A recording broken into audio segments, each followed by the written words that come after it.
नहीं किया जाएगा। दूसरा स्टैंडर्ड हो सकता है रेविलेशन, कि रेविलेशन के जरिए हम ये साबित करें कि गॉड एग्जिस्ट करता है या नहीं।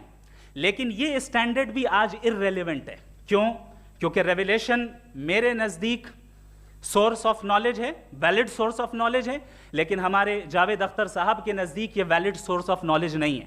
लिहाजा आज की डिबेट में मैं एक भी एविडेंस किसी भी मजहबी स्क्रिप्चर से नहीं दूंगा, ताकि जावेद अख्तर साहब के लिए वो अनएक्सेप्टेबल ना हो।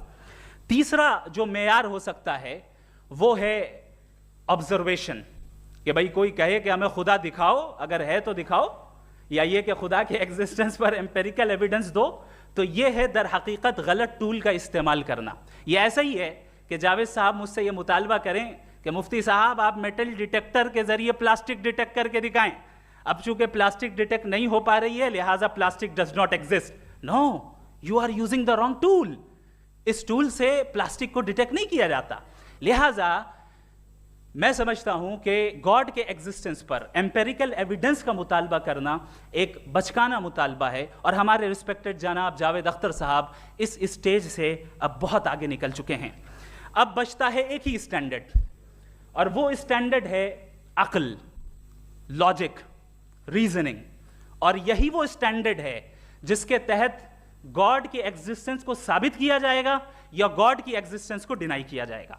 लेकिन चूंकि ये बहुत इंपॉर्टेंट और सेंसिटिव टॉपिक है, इसलिए लॉजिकल आर्ग्यूमेंट भी ऐसा होना चाहिए जो डेफिनेटिव हो, इनडेफिनेटिव ना हो, जो 2 और 2 4 की तरह बिल्कुल वाजे हो, जिसे लॉजिकली रिजेक्ट करना पॉसिबल नहीं हो। फॉर एग्जाम्पल हम कहें हमारे रिस्पेक्टेड मिस्टर सौरभ साहब, ये एक इंसान है और तमाम इंसान कॉन्शियस बीइंग है। लिहाजा नतीजा क्या निकला? हमारे सौरभ साहब भी कॉन्शियस बीइंग है। क्या ये इनडेफिनेट आर्ग्यूमेंट है या डेफिनेट आर्ग्यूमेंट है? ये डेफिनेट आर्ग्यूमेंट है। ये 2 और 2 की तरह वाजे है, इसमें किसी तरह जो है लॉजिकली इसको रिजेक्ट नहीं किया जा सकता। तो अगर आज हमारे जावेद अख्तर साहब ऐसी कोई अकली दलील और लॉजिकल एविडेंस दें खुदा के ना होने पर जो डेफिनेट भी हो, तो मैं ये ऐलान करता हूं कि यकीनन मैं उस एविडेंस को कबूल करूंगा और उस पर गौर करूंगा। लेकिन साथ में यह भी ऐलान कर देता हूं प्रेडिक्शन के तौर पर कि ऐसा कोई डेफिनेट आर्ग्यूमेंट कोई नहीं पेश कर सकता। दलील हम देंगे और डेफिनेटिव दलील देंगे, लॉजिकल दलील देंगे, ऐसी दलील देंगे जो एंटायर एथिस्टिक वर्ल्ड उसे रेफ्यूट नहीं कर सकती। चलें अब हम एक एग्जाम्पल सोचते हैं, एक सिनेरियो, सिंपल सिनेरियो, तमाम ऑडियंस से गुजारिश है। हम और आप एक आइसोलेटेड आइलैंड पर हैं, ऐसा आइलैंड जहां पे हमसे पहले कोई कभी नहीं गया। चलते चलते आपके सामने अचानक आपने देखा एक पिंक कलर की बॉल पड़ी हुई है। सबसे पहला सवाल आपके जहन में क्या आएगा कि ये बॉल यहां क्यों आई, कैसे आई, ये पिंक कलर की ही क्यों है? कोई और कलर भी हो सकता था। ये इसी शेप में क्यों है? कोई और शेप भी हो सकता था। नेचुरली आप इस तरफ पहुंचेंगे कि कोई ना कोई है जिसने इन स्पेसिफिक प्रॉपर्टीज के साथ इस बॉल को बनाया है और यहां पे रखा है। चूंकि आप जानते हैं कि ये जो बॉल है इसका एग्जिस्ट करना जरूरी नहीं है। ये एग्जिस्ट कर भी सकती थी, नहीं भी कर सकती थी, और एग्जिस्ट करना ही था तो किसी और फॉर्म में करती, किसी और कलर में करती। अब आप इस बॉल को एक्सपैंड करते चले जाएं, एक्सपैंड करते चले जाएं, एक्सपैंड करते चले जाएं, यहां तक कि ये बॉल यूनिवर्स के साइज की हो जाए। बताइए कि क्या साइज के बढ़ जाने से सवाल बदल जाएगा? हरगिज नहीं बदलेगा। अभी भी सवाल रहेगा, ये यूनिवर्स कहां से आया, इन स्पेसिफिक प्रॉपर्टीज के साथ कहां से आया, क्यों आया, किसने बनाया? ये सवाल उस वक्त भी वैलिड रहेगा।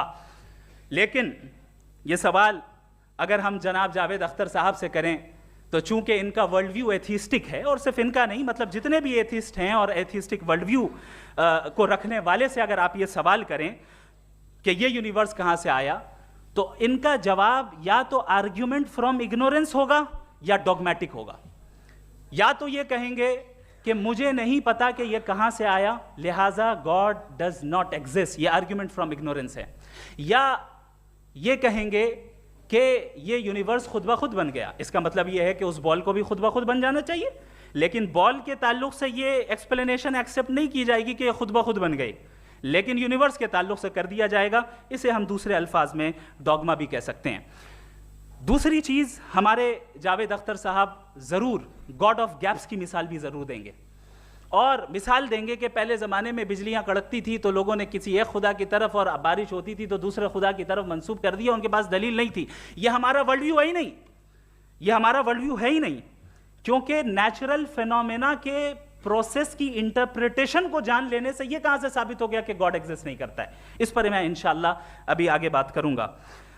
आप हजरात ये भी देखेंगे, और मैं ये एक्सपेक्ट करता हूं कि हमारे रिस्पेक्टेड जनाब जावेद अख्तर साहब ज़रूर इमोशनल आर्ग्यूमेंट्स भी देंगे, जो कि एक लॉजिकल फेलेसी है जब बात आती है ट्रुथ को डिसाइड करने में। क्यों? मिसाल के तौर पर वो कहेंगे कि अगर गॉड है तो ईविल क्यों एग्जिस्ट करता है, जबकि मैं कहता हूं ईविल का एग्जिस्ट करना गॉड के एग्जिस्ट करने की दलील है, उसके खिलाफ नहीं है। चूंकि अगर गॉड है तो हम सब उसके सामने अकाउंटेबल हैं, और अगर हम अकाउंटेबल हैं तो अकाउंटेबिलिटी के लिए ईविल का मौजूद होना जरूरी है, उसके बगैर हम अकाउंटेबल नहीं हो सकते। और अगर हम अकाउंटेबल नहीं हैं तो हम जनाब जावेद अख्तर साहब से पूछेंगे कि आप बताएं कि फिर सफरिंग इस दुनिया में क्यों है? अगर खुदा नहीं है तो सफरिंग क्यों है? और उन लोगों के जज्बे का क्या जिनके अंदर सफरिंग के बाद इंतकाम लेने का जज्बा पाया जाता है और वो इस दुनिया से ऐसे ही चले गए, क्या उनकी सारी तकलीफें बेकार चली जाएंगी? अब आ जाएं उसी एग्जाम्पल की तरफ कि बॉल, मुझसे अगर कोई पूछे इस बॉल को किसने बनाया और या इस एक्सपेंडेड बॉल को किसने बनाया, मैं कहूंगा कि चूंकि ये यूनिवर्स और इस यूनिवर्स की तमाम चीज़ें कॉन्टिंजेंट हैं। कॉन्टिंजेंट होने का मतलब ये होता है कि जो अपने एग्जिस्टेंस पे किसी के ऊपर डिपेंड करती हो, तो जाहिर है ये यूनिवर्स कॉन्टिंजेंट है। और अगर कोई चीज़ कॉन्टिंजेंट नहीं है तो मैं रिक्वेस्ट करूंगा कि मुझे दिखा दें कि कौन सी चीज़ यूनिवर्स में कॉन्टिंजेंट नहीं है, हम भी ज़रा गौर कर लें और हम भी देख लें। और जब कॉन्टिंजेंट चीज़ें मौजूद हैं तो फिलोसोफर्स की इस्तिलाह के मुताबिक, हम उस टर्मिनोलॉजी के मुताबिक हम उस जगह तक पहुंचते हैं और उस हस्ती तक पहुंचते हैं जिसे नेसेसरी बीइंग कहा जाता है, कि ये वो नेसेसरी बीइंग है जिसका मौजूद ना होना नामुमकिन हो। क्योंकि अगर ये मौजूद ना हो तो सारी चीज़ें एग्जिस्टेंस में आएंगी ही नहीं, और ये सारी कॉन्टिंजेंट चीज़ें उसी के ऊपर डिपेंड करती हैं। अब अगर आप ये सवाल करते हैं कि फिर उस हस्ती को किसने बनाया, फिर उसका कॉज क्या है, फिर उसका कॉज क्या है, फिर उसका कॉज क्या है, और एंडलेसली चले जाएं, इसे हम कहते हैं इन्फिनिट रीग्रेस ऑफ कॉजेस, जो कि लॉजिकल फेलेसी है। कॉन्सेप्चुअली इन्फिनिटी पॉसिबल है। मिसाल के तौर पे न्यूमेरिकल्स 1 2 3 गिनते चले जाएं, इन्फिनिट नंबर्स हैं। मैं कॉन्सेप्चुअली बात नहीं कर रहा, प्रैक्टिकली रियलिटी में साबित करके दिखाएं कि infinite regress of causes possible हैं या नहीं। अगर पॉसिबल हैं तो हम मान लेंगे, मिसाल दे दें, और पॉसिबल नहीं है तो एक ही ऑप्शन बचता है जिसे हम कहते हैं नेसेसरी बीइंग। ऐसी नेसेसरी बीइंग जो इंडिपेंडेंट है, क्योंकि अगर वो डिपेंडेंट हुई तो वो नेसेसरी नहीं रहेगी। ऐसी इंडिपेंडेंट बीइंग जो इटर्नल है, अगर वो इटर्नल नहीं होगी, उसकी बिगिनिंग होगी तो वो खुद कॉन्टिंजेंट है। ऐसी बीइंग जो पावरफुल है, क्योंकि कॉन्टिंजेंट को एक्चुअलाइज करने के लिए पावर चाहिए। ऐसी बीइंग जो इंटेलिजेंट है और नॉलेजेबल है, क्योंकि ये यूनिवर्स स्पेसिफिक फॉर्म और स्पेसिफिक लॉज ऑफ नेचर के तहत प्रिसाइजली चल रहा है। थैंक यू मुफ्ती साहब। मैं इन